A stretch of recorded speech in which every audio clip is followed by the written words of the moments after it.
Ladies and gentlemen, welcome back to another episode of Strange Brews. I'm Josh, and with me is my co-host Sean, and today we are going to be talking about a deck that Sean has repeatedly expressed his excitement over, Dina Soul Steeper, and I believe this is a Hulk deck, is that right, Sean?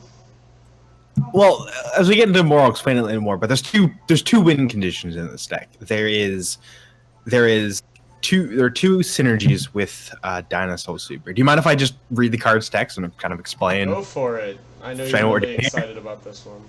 Okay, yeah. So this is a deck I'm super excited about. As soon as I saw this card, it was like, oh, we're going here. So Dina Soul Steeper. I say Dina. Is it Dina? I have no idea. I actually don't know. I've I've just always actually been said saying Dina. Dina, so... Yeah. Yeah, well, I'll just go with that. Let's call her Diana. It's not even an A there. Oh, but it's fine. Dina's Soul Steeper is a singular black and a singular green. So 2 mana for a 1/3 legendary creature, Dryad Druid. Whenever you gain life, each opponent loses 1 life. So that's the first combo. This combos with Exquisite Blood. If anyone doesn't know, Exquisite Blood is a 5 mana black enchantment. Whenever an opponent loses life, you gain that much life. It's So- kind of a combo that's It's you'll see very it. You see it classic more in combo. like casual decks, which is this and Sanguine Bond. Which Yeah, Sanguine Bond is basically it's more or Dina Soul less Steeper. Dyna's test. Whenever you gain life, Each target opponent loses. that I think one. it's target opponent for Is that it really one. target? Wow. Yeah, I think it is for that one. But yeah, target opponent loses that much life. I believe it's not in singular increments. It's in like that much. I think.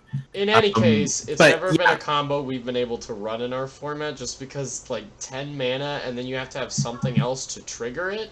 Yeah, 10 mana is a lot of mana for a combo that doesn't necessarily instantly win you the game. Yeah, but with Dyna, we have a small little 2-drop commander, and then we have Exquisite Blood as a 1-card combo. 7 mana. It's pretty easy to get to. We only need 3 color mana. It's not bad. It's pretty easy to get to. Of course, we're in blacks with tons of tutors. And yeah, it's pretty good. Now, we do sometimes there will be issues with getting it to trigger, because if we have Exquisite Blood out, we want to basically either us have a way to gain life, which we probably won't want to do because we don't want to run like gate cards that just gain life. So usually what we'll do is we'll try to like swing in and make an opponent lose life. We'll like attack with some dorks or attack with Dina against someone who doesn't have any blockers, and they get in, and then an opponent has lost life, I gain life, and then so each opponent loses life, and then it bounces back and forth. And that's the basic gist of the first combo. And then, but Dina has a second line of text. The second line of text is you can pay 1 generic mana and sacrifice another creature, and Dina Soul Steeper gets plus X+0 until end of turn, where X is the sacrificed creature's power. So basically what this allows us to do is we get to run both Exquisite Blood as a 1-card win condition, and then also we get to run a secondary, but equally just as powerful and pretty efficient win condition in Protean Hulk packages. Protean Hulk, which has more or less fallen out of favor, I'd say, in our format since the beginning of Flash. There aren't that many Hulk decks around. There are a few Hulk decks around. Of note, the other two of the other main Golgari decks is of course Gitrog, which is a completely separate thing. But there's Varolz and Marin are both Hulk decks. And They Brews do a very similar thing. has previously kind of been the go-to Golgari Hulk commander, but Yes. Dina is 1 mana cheaper and has an alternative win con stapled onto her, so this might be less of a case where we're doing a strange brew and more where we're talking about just a strict upgrade to a kind of an already established strange I wouldn't say it's a strict upgrade, and here's the reason why. I would say that having to tack on an additional mana to sacrifice can definitely be a major downside. There are a number of times where you can turbo out the 3 mana for Varolz and then you just have the free sacrifice. And also the fact that it's a free sacrifice, for anyone who doesn't know, Vrol's is a 3-cost Golgari commander, and he has the text that you can sacrifice a creature, I believe, to give him indestructible. And so this means that you can, for example, you don't have to get a sacrifice outlet in your Hulk package. You can just get like Sylvan Safekeeper and then be able to sacrifice lands to protect your combo, which can definitely be significant. I will say, if in some cases this is just strictly better than Vrol's, I would agree. Because the total cost of the combo is still 10 mana. Like, if you're trying to cast it all in one turn, Dina doesn't cost any more than Vrol's, and she just, like, one-card combos with Exquisite Blood. And Yeah, has I would say element. that this is at least a deck that can be on par with Vrol's because of the ability to also have a secondary win condition in there. I like Let's say- options, so I think it's better, but we might have to just agree to disagree. Yeah, I don't think it's necessarily strictly better because I think of the efficiency of what Vrol's can do is the speed at which Vrol's can do it is probably higher, and there will be some times where you'll get tripped up. But I think that I think that it might be better in the versatility. Not saying that this deck in particular is better than the refined Vrol's lists because it's not refined. I've been refining it over the past few days, but we only got this commander spoiled like last week. And I'm not the best, I haven't been playing. You've been tweeting, or you've been texting me about it basically since then. Oh yeah, no, it's yeah, it's fantastic. And so yeah, and that's general game plan of the deck is we're trying to either do Exquisite Blood or do Protean Hulk combos. For anyone who doesn't know about Protean Hulk, it's a very special card. There's a special place in a lot of our hearts. Meat and eggs. We eat. Meat and eggs we eat, yes. It's like one of my favorite flavor texts of all time. It's fantastic. It's the Ron Swanson of flavor texts. That's good. I like that. So for anyone who doesn't know, Protean Hulk is a 7-mana green 6/6. The stats do not matter. The cost does not matter because you do not cast it and you do not use it in combat at all, ever. If you're doing that, you've lost the game already.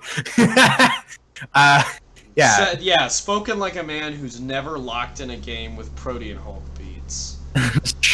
True. It is a 6/6. You could beat someone. It is a 6/6. It blocks everything except for Crown because he flies. Yeah. So it even blocks Massacre. Yeah, the big deal with Protean Hulk is that when Protean Hulk dies, you get to search your library for any number of creature cards with total converted mana cost, or mana value these days, 6 or less, and put them onto the battlefield. So yeah, you heard that right. When it dies, you get to search. You get to basically count creatures in your deck up to like mana cost of 6, up to CMC or mana value of 6, and then you just get to bring those out. So if you were playing this in like a casual deck or a limit deck, you could just bring a 6-drop out, or you could bring 2 3-drops. We actually have a combo of 2 3-drops in here. Or in this deck, the main Protean Hulk win package is with, you have Disciple of the Vault. Whenever an artifact is put into a graveyard from the battlefield, you may have target opponent lose 1 life, and it's 1 mana, so that's 1. Then you have Lesser Masticore, which is 2 mana, so that goes up to 3, and it is a 2/2 artifact creature with Persist. That is all that matters. It's an artifact creature with Persist.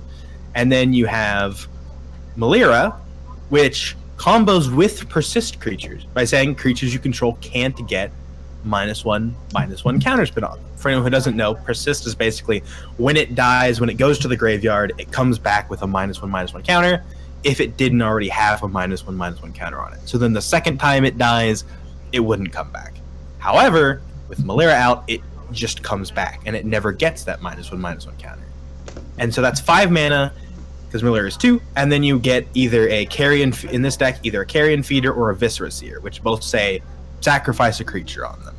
And that's the gist of the combo. You get that out, and you have Malira, Lesser Masticore, and Disciple of the Vault, and you just sacrifice and put Lesser Masticore as many times as you need to into the graveyard. It comes back out, with no counter, and you just sacrifice it forever until everyone is dead. And so you can just get that out in one fell swoop, 6 mana with Protean Hulk, and you win the game. It's pretty great.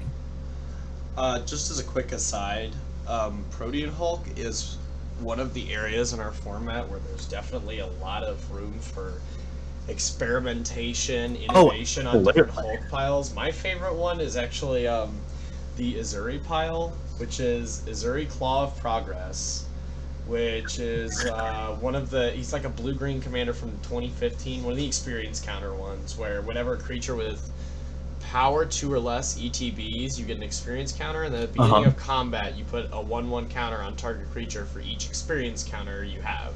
Okay. So it's that, Sage of Hours, which is a 2-mana creature that has heroic. Whenever you target it, you put a 1/1 counter on it, and then you can remove all 1/1 counters on it, and then for each 5 counters you take an extra turn. Oh my goodness. So it's those two, and then any combination of Shield Sphere, Phyrexian Walker, Ornithopter, Memnite, and Dryad Arbor. It's hilarious! I used to, when I was trying to force Prime Speaker Vanifar, I couldn't remember her name. When I was trying to force that as a deck, as like a pod deck, you would pod all the way up to, and this was why it wasn't super great, was you would pod all the way up to Protean Hulk, and then sack it, and go get that combo and take infinite turns. That's awesome. What kind of sucked about it was I was able to pod all the way up to Protean Hulk by using various untappers and ways to find other untappers, but then once I got to Protean Hulk, just kind of stopped. So I would have to have something on board to either untap Vanifar or sacrifice the Hulk. So that deck kind of died. I do want to brew with that pile in the future. It runs a lot of irrelevant cards, but it's so funny. It's so funny. Okay, so I think we've kind of been over the game plan, and yes. What draws you to this deck? Well, I mean, the obvious thing is Dina makes tea. Dina is a soul steeper. She makes tea. I get to drink while playing Magic, and it's on theme. It's not just I get to drink tea. I get to drink tea that's thematic with my commander. So this is half the reason is purely thematic. And then I also realized, hey, this is a pretty cool, unique new commander.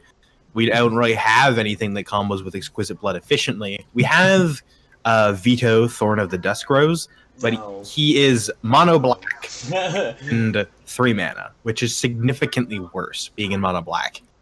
You miss out on a lot of things not having access to green. Plus the whole secondary win condition of having Protean Hulk. So yeah, it was basically, it's a win condition, and it's a win condition that hasn't really existed in CEDH before that you can utilize. It's efficient, it's strong. You've got 2 win conditions stapled onto a singular low-cost commander, and T.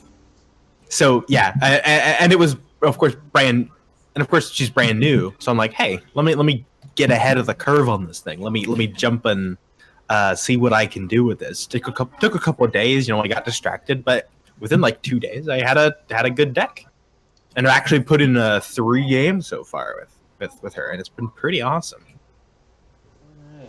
So we've definitely talked about why this commander is significant. She opens up that avenue for that Exquisite Blood combo, which, as you said, is something we haven't had before. Yeah, and then in every other situation, she kind of just functions as like a faster or slower Varolz. But the fact that she just has a 1-card combo in the deck is really, really nice. I will say, I found that just due to the density of like tutors for it, whether it be a nature, what is it? Nature's Will, Natural Order, whether it be like Natural Order, Buried Alive, Entomb. There's just more tutors and things that can help go get Protean Hulk. I found that it's easier to go for Hulk, but then also there's the side of, but you only need a single card to go get Exquisite Blood. So Exquisite Blood almost functions as like a. I found that Exquisite Blood it's been where I was like, all right, I can fairly quickly like do this Protean Hulk thing, and then if it gets disrupted, I just like Vampiric Tutor for Exquisite Blood, and then just play that the next turn, where you present like win condition like 2 turns in a row. My favorite thing with about only that one extra combo tutor is that it's all triggered abilities, Mm-hmm. of which there are like 2 or 3 ways to deal with that in our format, Yeah. and only the big I've thing only is, ever seen one played, and that's Trick Bind. yeah. So, I mean, the big thing is you could always just get your combos countered. well, And you could always just get your creatures removed. Like, yeah. this is if both of these spells resolve, Yes, yeah. If both of them resolve, you probably win the game. There's always the chance that they just have a bunch of creatures out, or they left blockers bank because they think that you might be going for Exquisite Blood, and then in that case, you just shift over to Protean Hulk because you only require like either like you just like couple tutors or a couple things to get there. It's typically like a 2-card combo. You need like either you have like a natural, a natural order that and a dork that fetches that out, and then you sack with Dina, so that's 2 cards. Or you need like a tutor, or you need like 2 tutors, or like a entomb and a reanimate, etc., etc. So that's typically a 2-card combo, and then you just need like 1 card to go get Exquisite Blood. But there's Speaking more of cards to go get reanimate, it. Yes. I'm gonna assume that one of your biggest weaknesses is Graveyard Hate. I would say that is a very big weakness that, similar to Verol's and Marin. However, I would say that this deck, that is one of the major strengths of this deck. The fact that we have a secondary combo that has basically, outside of just not being able to get the triggers going, there's basically there's no hate pieces that don't let you gain life or stop people from losing life that we play. There's nothing. Not that are played. The only card I can think of is like there's an Erebos that says that, but nobody Yeah, but don't play that. So, OG Erebos. That's just not a thing. We don't really care about people gaining life. There's not even that many decks that do gain life. You only see people like gaining large amounts of life if it's like if you're like in a Abzan farm deck and they cast Children of Korlos post Nas, or you see someone storming off with Aetherflux Reservoir, and that's about it, or a Sarah Ascendant. But those are about it. That's like the only ways that people gain large amounts of life, and then sometimes Equestream. That's it. 4 ways. That's all the top I can think of off my head. You don't play like actual life gain cards, and they aren't just aren't good for us to play. So nobody plays like anti-life gain. So I think that one of the strengths of the deck is that you have a 1-card win condition that, outside of it, just getting countered, which happens, doesn't really have any stacks pieces that shuts it off. Even if you're running up against a hard stacks deck they got like a Trinosphere and a Rest in Peace, and they've got 2 Rule of Law effects.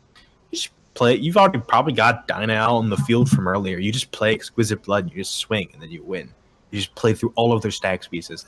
Nothing stops. I just realized that like Exquisite Blood and Dina, if they're both out, are stacks pieces against Ad Nauseam, and that's kind of funny. Yeah. If you have either of them, sometimes if you don't have a way to trigger it, you just play both of them. And if anyone loses life for the rest of the game, you just win. So no fetch lands, no more pain lands, or you instantly win. If we could move on to card choices, I have a couple of questions. Absolutely. Is there a reason you're running Destiny Spinner over Allosaurus Shepherd? Allosaurus Shepherd is a consideration. However, it does not hit a lot of our major pieces. A lot of our reanimation spells and tutors are black. And I forgot the Destiny Spinner protects enchantments. Yeah, and Destiny Spinner protects enchantments. That is it. So it protects Exquisite Blood. There is a definite. Allosaurus Shepherd is one of the cards I have in the if I ever find a card that just doesn't perform, Allosaurus Shepherd's probably in the it has top billing for coming in, because it does protect a lot of things. You just jam it out early, and it protects protects you playing out your Sylvan Library, and it protects your Toski, and it protects your Toski. The next card I want to ask about. Why Toski? We are running a very tight. If you can see the kind of tag I have it in is advantage. We have Ad Nauseam, Dark Confident. I just put Eternal Witness in there because I don't really know where else to put it. It'd be more of like recursion. Necropotent, Sylvan Library, and Toski. Toski because we have dorks, we have creatures, we have things that actually attack in. We have opposition agent. We have opposition agent, Destiny Spinner. We have a good number of creatures. Let's see. Let me actually flip over to type and see how many creatures we have. We have 25 creatures. Of course, a good number of I think 6 or so of them, 6 to 8 of them are combo creatures. But that's still a good number of creatures. And so Toski is just there to be a value piece, a creature that we can slam down and start drawing 2 or 3 cards a turn, like a Timna. It's not something that is there to win the game. It's just there to help win the game. Gosh. And with the density of tutors that we have in the stack and ways to get the win conditions, 2, 3, 4 cards is maybe all I need. I just need to find 1 tutor, and I have like a couple of we're in a grind match versus a stack, so I go and I get a worldly tutor, and I go and take the worldly tutor, and I go tutor for Toski. I just slam down Toski and start drawing 2 or 3 cards, and then we just try to get there with Exquisite Blood or something. So that's the reason Toski's there, okay. Just to be same thing with Necropotence, though Necropotence certainly is also a much more proactive card, as you can play this out on like -30 and then just sculpt like a winning hand. You can also trigger Dina and Exquisite Blood with it.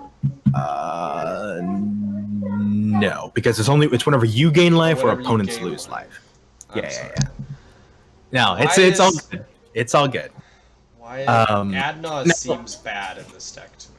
Ad Nauseam this is not a main phase Nauseam deck. This is a like end step Nauseam deck, or I need to find things Ad Nauseam deck. Okay. It's this. Yeah, it's Your curve it just seems so high for Ad Nauseam.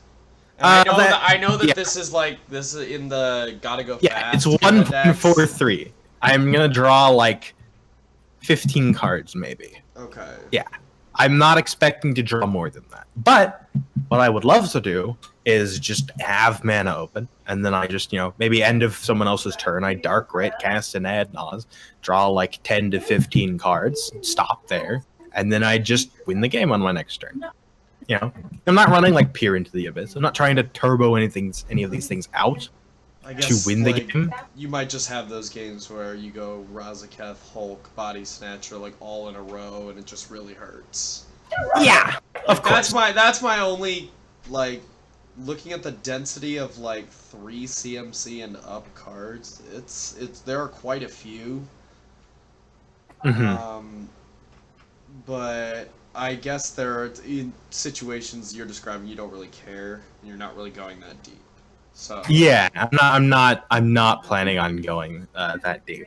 When I was kind of thinking of it, if you were to look at the Viral over at the Viral's list as well, they're also on Ad Nauseam, which I definitely looked at them for inspiration. Yeah, because and they're also running Razaketh Life and Death, right?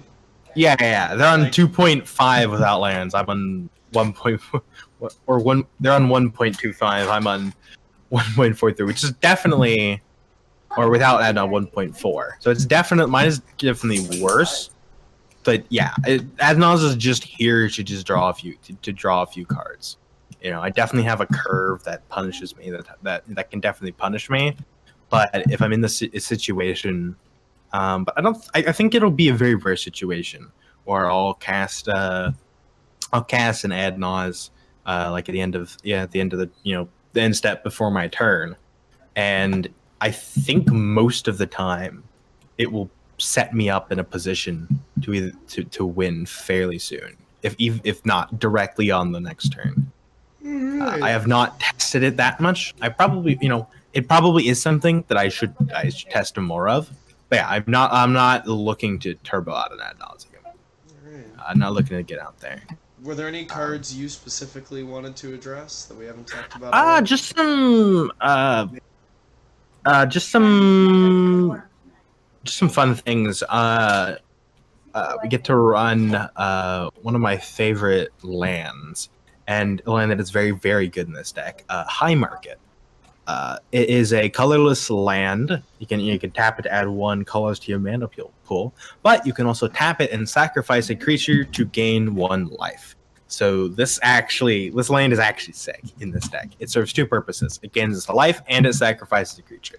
Oh yeah, it sets off both of your combos. It sets off both of our combos, which is fantastic. I was looking to see if there were any like lands that in our colors that did other similar things, but they were just all kind of bad. Well, the next closest thing is gaining life. Tower. Well, we have Phyrexian Tower as well. I was speaking to like the gain life side. And like if there's like those singular green red. I think it's Grove of the Burn Willows. Grove of the Burn Willows. Yeah, that's, but that's in red for green. Modern. That used to be in not Eldrazi, but just like regular Tron. That used to be in. Yeah, and all your opponents gain. But that wouldn't. It was also part of punishing because, fire decks. Yeah, because if there were, you could just keep recurring punishing fire by having your opponents gain life, and then you would use the mana you got from Grove to cast the punishing fire. That's really funny. Yeah, it's really mean. Yeah, but I was looking for anything else that was like, hey, your opponents all lose a life, or you gain a life, other than like the dinner tap lands, but there just weren't really. There was like one really bad like Valley card that when it entered, you like had to sacrifice another one of the valleys if you had one, which of course you wouldn't because it's a singleton deck. But it was like just like colorless land that like added like a life or something. Piranha Marsh? What? Piranha Marsh, which is the deck I played when I was brewing like weird World Gorger decks. It's a ETB's tapped black land, but when it ETB's, target opponent loses 1 life. No thanks. That's when it enters tapped, and also what we would want to be able to like make people lose life like on a whim. Like we either lose life or we gain life, like when we wanted to. Yeah. Is there anything else in particular? Oh, one thing I did want to mention: we were running a secondary backup line, but also just kind of side combo, like a backup Hulk line with a Marlin of the Mornsong and Opposition Agent, because those total out the 6 mana. And so there's the first thing that everybody freaked out about when Opposition Agent was spoiled was Maryland. What about Maryland this? spiked to $30 like immediately. Yeah, it's actually I think it was right like now. 30 or 40 because people started buying them. So in reality, it's fine. It's like really cute. Not that bad. I will It's say, cute. anytime casuals freak out about something, usually CEDH players will be like, the wheels will start turning and be like, how can I make this work? Oh yeah, one of the things I love. One of the things I actually like doing is going to look at more casual forms. Even though I play casual with like a local play group and at my LGS, but my LGS has closed down and I haven't played with my play group in like a year. So I haven't actually played casual Magic except for like 1 time in like a year at this point, like a year and a half. It's really sad about. Play with me, I'll bring Sora. But yeah. So, but what I was trying to say is actually I still like to hang out in like casual forums or in casual Reddits. Because sometimes I'll just be talking about like some random thing, and I'm like, wait, that works? I've never heard about this. Yeah, you do get ideas from the weirdest places, but yeah. I try not to credit r/Magic TCG with anything, even though they have given me a couple of ideas, because that subreddit is a toxic dumping ground. I will say, it's the worst kind of the worst. Going along the vein of casual players freaking out about, or not freaking out, but overreacting about not that great combos and exquisite blood. I've known many people ask for that to be banned I saw it the other when day. I played like now, a casual Aloro deck. That was one Yeah. of the win conditions, and like every time I would beat someone, at least one of the players in the pod would say that should be banned. That's broken. You had plenty of opportunities to stop it. I just rammed out both pieces and passed the turn. Now I don't want to like divert away from just ragging on like casual players. Oh, I wasn't meaning to rag on them. No, I know. I'm joking, but I remember that like like other CEDH players as well being like, "Oh, Marlin and opposition agent. It's so it's like a it's gonna lock everybody out." Yeah, but I'm a stacks player, so I never give a shit about locks anyways. Like, that's true. Whatever. And then everyone realized that it doesn't like delete your hand. You can just like bounce like the opposition agent or and counter just it, or counter the Marlin, or shoot them. This is why Marlin will never work in the command zone, at least in my opinion in CEDH, because people will see her and just like pocket a counter spell, and she's never gonna hit the table at the same time as opposition agent, and the entire point of your deck is to like get both of those pieces out, and it's just not gonna work. You just like there's like, all right, we're just gonna counter the opposition It agent. can be cute. It's not even as a strange brew. It can be like a cute meme deck, I guess, if like you're playing in a CEDH meta where no one knows what you're for doing. The fringe. It's a meme. Like it's a it's like food chain Gonti tier.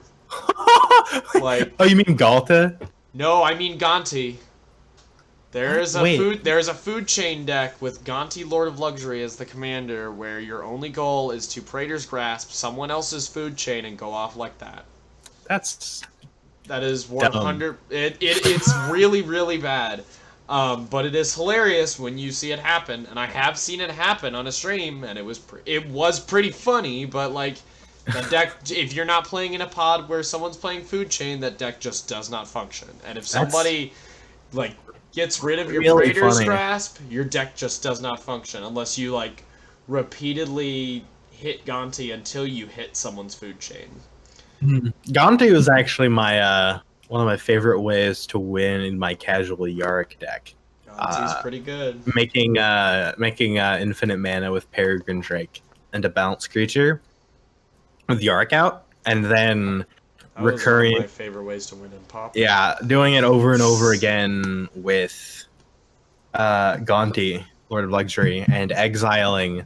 Not only just exiling, but exiling and all of my opponent's libraries. They're just all mine now. I just Eric makes so many ETB things so easy. Yeah. All right. Was there anything else you wanted to cover on your deck before we wrap it up here? No. I would just say that I'm certainly gonna make more tweaks, make more changes. I think it has a lot of legs. I think that having diversified win conditions tied up so neatly within your commander is really strong. And there are certainly things that I'm thinking about adding to this deck, certainly things that I might have to look to cut. Just a quick note, because we're talking about something in Golgari colors and talking about from Strixhaven. If anyone has yet to look at Culling Ritual as one of the most powerful, if not the most powerful card for CEDH that came out of Strixhaven, you are underselling it massively. I have seen it resolve twice. I don't think anybody's underselling this card. I saw some people. I have heard people be like, I don't know, it seems okay. And I'm like, no, this card is not okay. Use your reading skills. Read what the card does, and then tell me. I have seen it resolve twice. One pre in Ad Nauseam, and it made 8 mana. And I've seen another resolved as a post Ad Nauseam ritual, with after playing out all the rocks, tapping all the rocks, casting Culling Ritual, and they made 16 mana. And just won the game easily from there. I am not a fan of this card because it further invalidates stacks. It doesn't invalidate stacks. I think because a lot of you know what, I'm gonna be the realist that I have ever been on Strange Brews. Stacks is not playable unless you're playing Urza or like a Hate Bears deck. How do you mean? It's not tiered. It can compete, it can win games, but it's not. It hasn't been good for a while. Good in the sense that like I feel like it's on the same level as like the combo decks of the whatever the meta Yeah, is.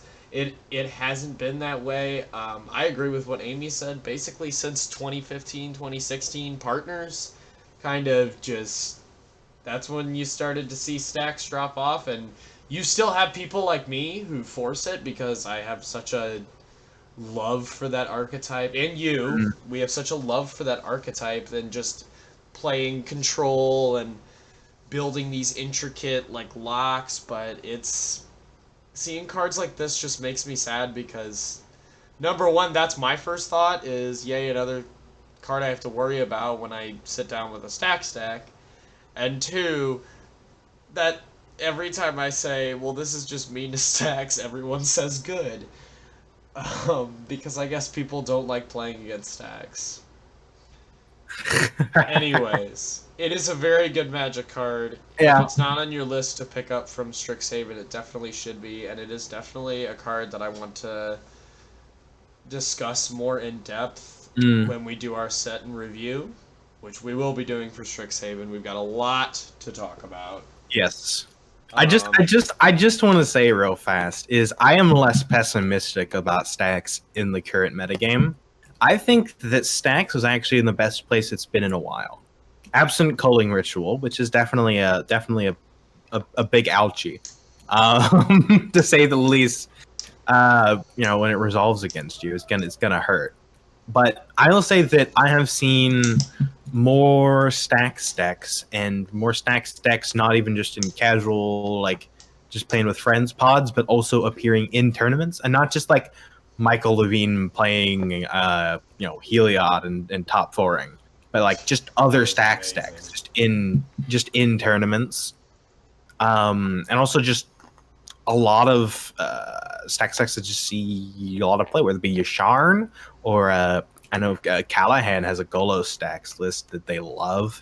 And I like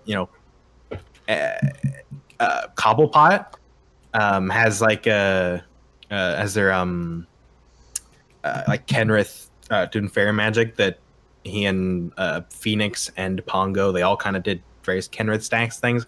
I think that I think that stacks is I think it stacks has its place. I think it has to be done right. I think it's one of the more difficult archetypes to make work just because due to the complex nature of like permanent interactions and trying to figure out what you need at what time and what you actually want to deck.